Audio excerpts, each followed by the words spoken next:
Exercises on it for people on the estate. We can get adult education in while the other kids could still access the room for the youth club activities. My name is Irene Raddins. I am chairperson of MIRA, which is Middleton Estate Residents Association. I have lived in Mosley all my life, but at the other end. I moved on here in 2000. I had a shop in 1993, which later on some of my paper boys came to the youth base and they was doing it up. I got involved, coming and looking round with them. I remember them doing the mosaic, come and looked at that. And now I retired 3 years ago and wanted to do voluntary work, so I decided that I would do bingo. I hate bingo myself. Started it off for the over 55s because there is nothing on this estate for people who are over 55. We've opened it out now to all the communities, which is in the new charter area. Historically, the Middleton Youth Base has always been used for youth activities and youth facilities, but hopefully now with the building being expanded and the room being completed soon, we're open to open it all up to all generations, and therefore we get that very important intergenerational work going on the estate, which MIRA was set up to do back in 2003. If the kids had nothing to do, I think there would be problems, but there is things to do now, and all they have to do is watch for the notice boards, and they will be able to find out what is going on this estate. On the Saturday mornings, I run a very successful gardening club called the Muddy Buddies, which was established 3 years ago as part of the Grow to Eat project, which was originally funded by the Tameside Council. When the funding finished, we decided the project was that good that we didn't want it all to end, so that's when the Muddy Buddies was formed, with me and volunteers, the volunteers being parents from the estate and kids from the estate. It's a free service, there's nothing to pay, you just come and learn how to grow and eat and produce gardening products. I came for the first time on Saturday. Absolutely fantastic. I really enjoyed it. I don't like gardening, but I enjoyed being with the kids and being with the other committee members. It just makes that the last 9 years for myself has been well worth the work and hard work. And it also made me realise that what I first thought when I came onto the estate in 2003, that this place has got great potential, not only for my kids to grow up in, but for other people's kids to grow up in as well.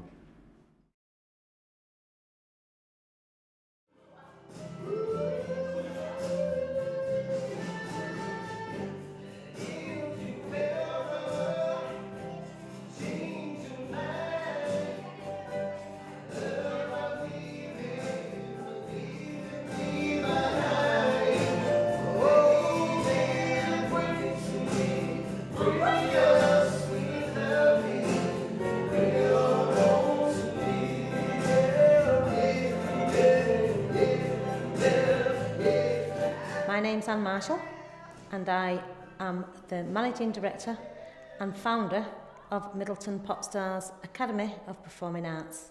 And it is a performing arts centre that's open to all, regardless of abilities or disabilities, for young people of disadvantage, disaffected, disabled and terminally ill. That's what I do in a nutshell. The young people we have may just have come from broken homes, different things, and they might find a niche in performing arts to enrich their lives while they're going through the divorce. Because a lot of times I think while a parent is going through a divorce, they forget that the child is also suffering. So sometimes it's not just necessarily Middleton Popstars Academy that may fit that niche, but we do fit a niche for a lot of young people in that position. A lot of times when I'm out and people say, "Are you that dance academy?" Yeah, but we're a lot more than that. We teach dance, we teach singing and vocal, we teach media. We've got Charles Fox coming doing some media makeup. We teach editing. We'll have an editing suite. Last year we did 33 performances for the community, and that's 33 times young people were safe, doing something positive for the community, and, from want of a better word, enjoying life. We have a recording studio, we have a sound booth, we have a dance studio, we have an outdoor space with a garden. The dance studio speaks for itself, where all the dancing and the choreography takes place. We also hire that out for other groups that might be in need of that. Recording studio and sound booth, again, where all the music goes on. We have an editing suite upstairs. We have a cutting room upstairs. And people say, oh, what's a cutting room? A cutting room is like, there's a big cutting table up there and then lots of machines where the young people have tried to design their own costumes. But the biggest project that we're doing at the moment is the new theatre space. And it's adjacent to what we already have and obviously the next step. And the reason we took the next step was a young boy here called Jack McLean. He was a very well-known young man for his songs and to the community, and his favourite song, one of his favourite songs should I say, was Bojangles when he was younger. He always loved the theatre, and he was in theatre in Bondyffryn in North Wales, and that was his next thing, and that's where he was at, and that's where he was headed. Sadly, he lost his life on his 19th birthday, so we decided to make the theatre in memory of Jack.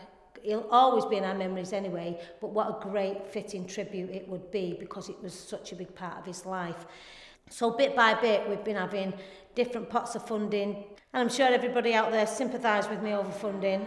But again, Forever Manchester has been like, if you get stuck, they'll come and sit with you and go through it, and that's important. But we're getting there, and the space is looking good. But I just think, why not? With a performing arts centre, why not have a small theatre? Because that's what they all end up doing, performing. But the young people fed on it straight away, and that's what they wanted. So they didn't realise how much hard work it was going to be for me. Or maybe they just didn't care. Or maybe they just thought that, hey, it's only Anne, she can do it anyway. I don't know.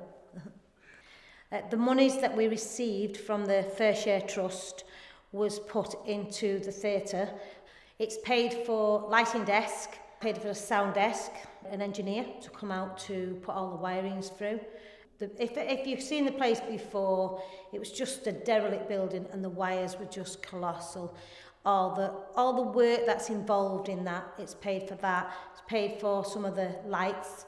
It's also paid for some on cost, which is needed, you know, like the insurance and different things like that. The Fair Share Trust has done such a great thing in funding such a big aspect of the theatre because it's the important part of the theatre, without a doubt. Without the right technology in that theatre, might as well not open. So that's what they've done, and it's been brilliant.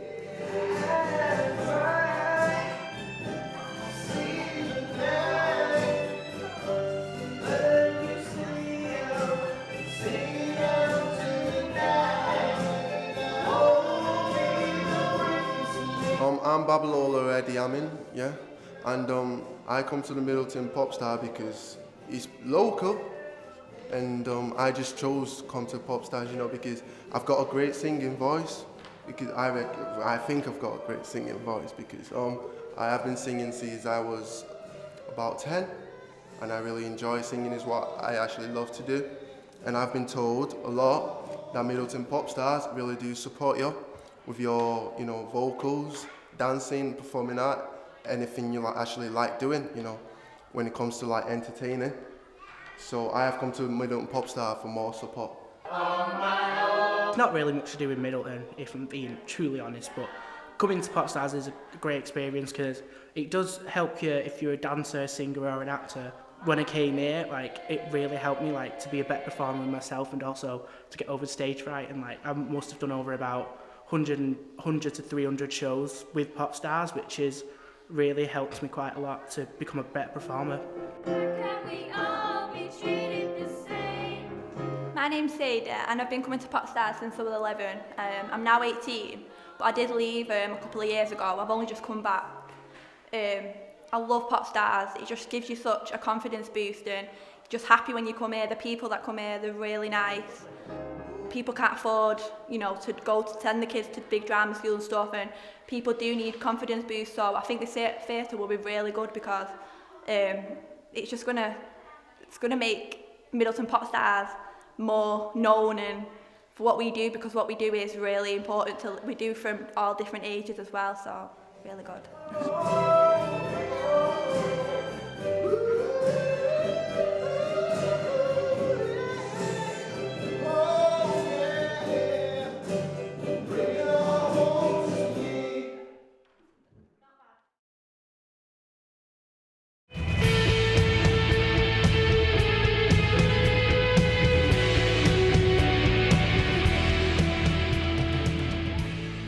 My name's Viv Anderson. I used to play for Manchester United, Arsenal, Nottingham Forest.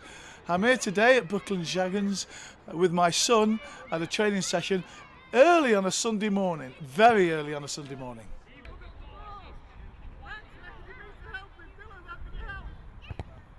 My name is David Jacklin. I'm chairman and manager and coach of Brooklands Dragons Junior Football Club. We're based at Budworth Road in Salemore, Trafford, and we're here on a very wet and rainy Sunday morning, rather cold as well, training our 4 to 10-year-olds with our professional coaches. We joined forces around 3 years ago with Salemore Cricket Club, and we had a total of around 25 children that were looking for somewhere to play football. We now have 140 children, and we train on a Sunday, we train on a Saturday, and we also train on a Wednesday and Thursday evening. Being a successful local businessman and having 2 young children, I got to a stage in my life that I wanted to give something back to the community. The opportunity came along, and so my friend and I, Steve Deegan, we joined forces with Salemore Cricket Club, and this is where we are today, and we're still growing.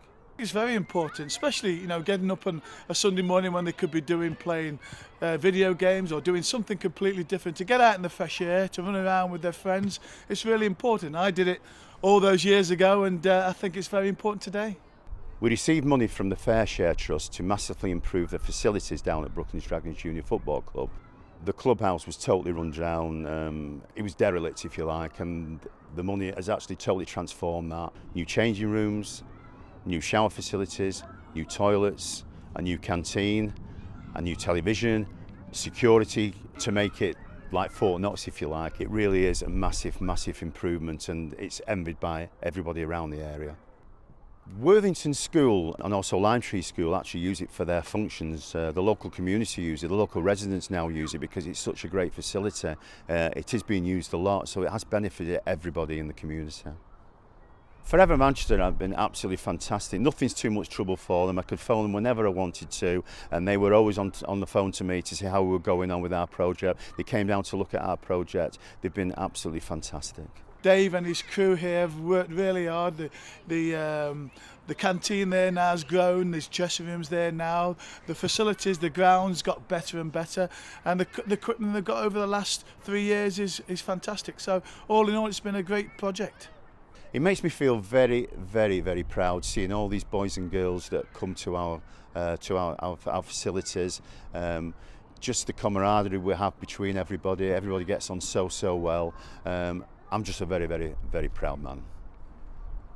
Brooklands Dragons Football Club is fantastic.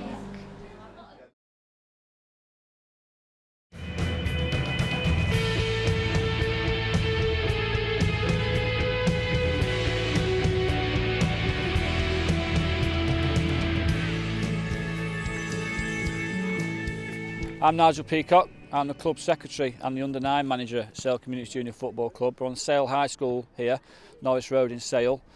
We formed the club in 2009 with 9 kids on the field that's around you here.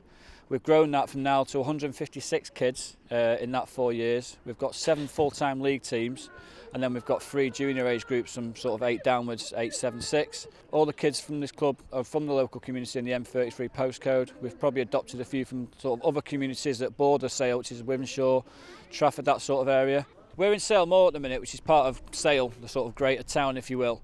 We've got some estates around here to the right and to the left. A lot of those kids on those estates, I wouldn't say they're below the poverty line, but it's quite it's quite a tough place to live, Salemore. You can look around the area and it's there's parts of it that you think could do with a bit of an improvement. What we did with the club, we recognised that there was no real place for all the kids to go on a Saturday morning that they could afford. Thought we could get these kids from these estates, so we're just messing them out on Saturdays and Thursday nights and Monday nights and whenever we train. Get them down here, getting them a sort of a new social circle, which we've done. The relationship we've got with the school is a massive part of this community. You know, all the kids that come to this club, most of them will go to this school because they all live on these estates around here, and it's just a social hub on a Saturday morning. You know, we're getting people who aren't even part of the football club coming to the cafe to buy bacon and sausage barms off the estate, and you see all the parents here. It's not just the kids here on the Saturday morning, it's all about getting these people from these estates included in something, give them some self-worth, and that's what we've done with these kids, and a lot of the parents are now volunteers at the club. We have a policy that we've always had from day one. It's a hardship policy that if parents or people cannot afford to pay the fees, as long as they, you know, they're honest and upfront about it and they'll come and speak to us, those kids play for free. We received the award from the Fair Share Trust run by Forever Manchester in February last year. The money was always going to be aimed at making sure we had a concrete base to build on for the club for the next sort of 5 to 10 to 15 years, because we envisage this club sort of going on permanently rather than just sort of being a temporary community project. What the money's been used for essentially is to build the cabin that you can see behind you here. That's now a cash generating cabin because it sells hot drinks and crisps. It brings the community in to the place as well, rather than the parents coming dropping the kids off and shooting off straight home.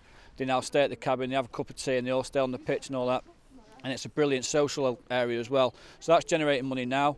We also use the money for equipment, because we've got 7 league teams. They all need balls, they all need training equipment, fitness equipment. That all had to be funded as well. So the money went towards that, which is now, we've got that equipment now, goals, training equipment, probably for the next 2 or 3 years, so it needs to be renewed. We also use the money to educate all our coaches. Every age group's got at least an FA level 1 coach skill behind them. We've got 2 coaches that are level 2, and we've got other coaches that are doing the FA youth modules. We also use the money to set up the CRB process, so every person here that works with the kids has gone through a CRB check. Pitch hire, the school where we play now, we've got great facilities at, as we said, Sale High School. We had to pay for that up front. That's allowed us the security of knowing we've got pitches for a whole year and the training indoor and outdoor. We do have the problem at the moment, we've grown so quick that we've got so many kids. When it comes to winter, the facilities aren't really big enough inside, so we have used the money as well to go out looking for extra facilities in the Sale and Trafford area. If we can keep these kids from the age of 4 up to 16, they're going to all become mates. It's another social circle for them. It's not just them, it's about the parents as well being involved. 156 kids should mean 300 parents and grandparents, all the volunteers that come down, and that money has just been an injection that we needed to get that base built. We can now build on that, generate our own cash through the cabin and through the fees, and go from there. And there's nothing to stop us keeping this club going for 20 years. I've built up a good relationship with the staff at Forever Manchester. It's been perfect communication both ways as we've gone on. We've been pretty much left to it, to get our own stuff sorted out. And yeah, that's it. It's been a great award for us, and it's really set us up for the next 5 or 6 years. And all the people here, the volunteers, the kids, the kids might not appreciate or know who Forever Manchester is, but it's on the tops. In 10, 15 years' time, when they're old enough to understand, they'll understand that money created this football club.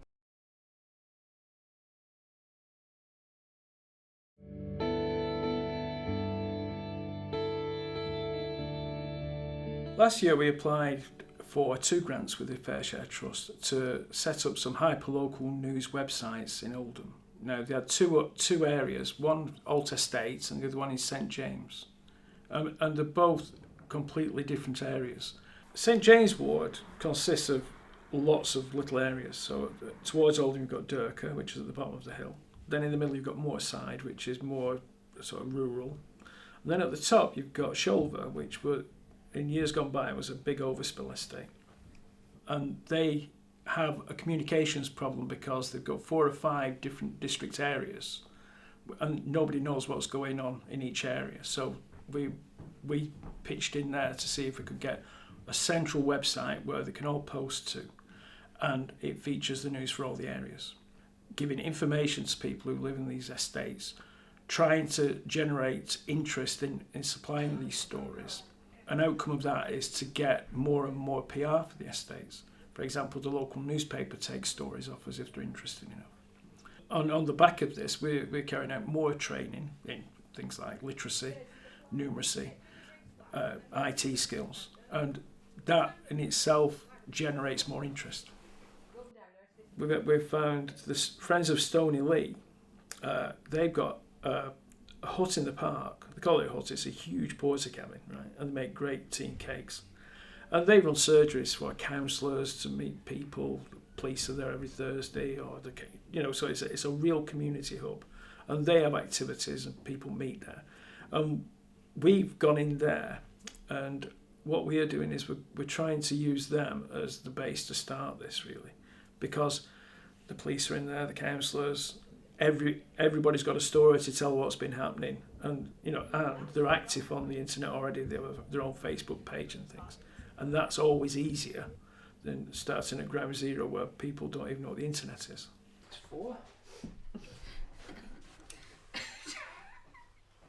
We're at Stoneleigh Park Cabin doing a media boot camp, and tonight television. Right, but they'll say we've got the same problem as anybody else. We haven't got any money, so what can we do? The aim of the